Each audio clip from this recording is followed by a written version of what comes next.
యోహాను వ్రాసిన మొదటి పత్రిక 3వ అధ్యాయము. మనము దేవుని పిల్లలమని పిలువబడినట్లు తండ్రి మనకెట్టి ప్రేమను అనుగ్రహించెనో చూడుడి. మనము దేవుని పిల్లలమే. ఈ హేతువు చేత లోకము మనలను ఎరుగదు, ఏలయనగా అది ఆయనను ఎరుగలేదు. ప్రియులారా, ఇప్పుడు మనము దేవుని పిల్లలమై ఉన్నాము. మనమిక ఏమవుదుమో అది ఇంకా ప్రత్యక్షపరచబడలేదు గాని ఆయన ప్రత్యక్షమైనప్పుడు ఆయన ఉన్నట్లుగానే ఆయనను చూతుము గనుక ఆయనను పోలియుందుమని ఎరుగుదుము.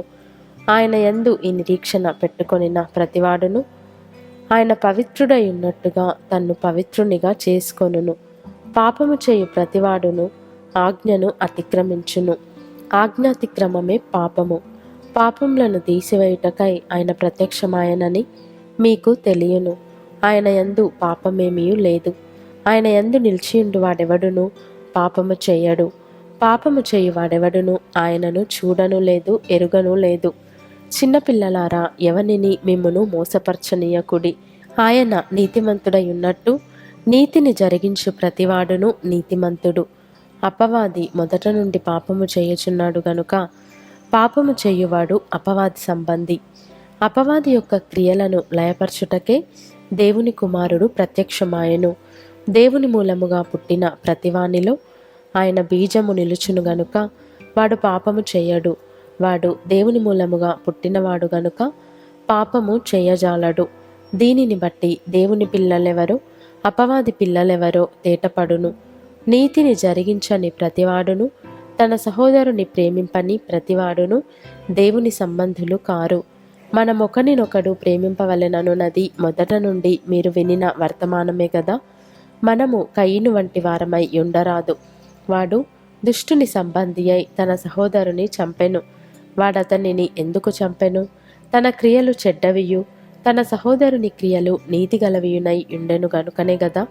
సహోదరులారా, లోకము మిమ్మును ద్వేషించిన ఎడల ఆశ్చర్యపడకుడి. మనము సహోదరులను ప్రేమించుచున్నాము గనుక మరణంలో నుండి జీవములోనికి దాటియున్నామని ఎరుగుదుము. ప్రేమ లేనివాడు మరణమందు నిలిచియున్నాడు. తన సహోదరుని ద్వేషించువాడు నరహంతకుడు. ఏ నరహంతకుని అందును నిత్యజీవముండదని మీరెరుగుదురు. ఆయన మన నిమిత్తము తన ప్రాణము పెట్టెను గనుక దీని వలన ప్రేమ ఎట్టిదని తెలుసుకొనుచున్నాము. మనము కూడా సహోదరుల నిమిత్తము మన ప్రాణములను పెట్టబద్ధులమై ఉన్నాము. ఈ లోకపు జీవనోపాధి గలవాడై ఉండి తన సహోదరునికి లేమి కలుగుట చూచియు అతని ఎడల ఎంతమాత్రమును కనికరము చూపని వాని యందు దేవుని ప్రేమ ఎలాగు నిలుచును? చిన్నపిల్లలారా, మాటతోనూ నాలుకతోనూ కాక క్రియతోనూ సత్యముతోనూ ప్రేమింతము. ఇందువలన మనము సత్య సంబంధులమని ఎరుగుదుము.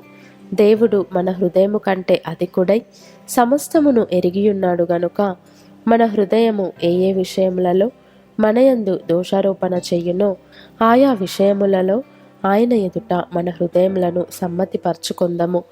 ప్రియులారా, మన హృదయము మనయందు దోషారోపణ చేయని ఎడల దేవుని ఎదుట ధైర్యము గలవారమగుదుము. మరియు మనం ఆయన ఆజ్ఞలను గైకొనుచు ఆయన దృష్టికి ఇష్టమైనవి చేయుచున్నాము గనుక మనమేమి అడిగినను అది ఆయన వలన మనకు దొరుకును. ఆయన ఆజ్ఞ ఏదనగా ఆయన కుమారుడైన యేసుక్రీస్తు నామమును నమ్ముకొని ఆయన మనకు ఆజ్ఞనిచ్చిన ప్రకారముగా ఒకరినొకడు ప్రేమింపవలెననున్నదియే.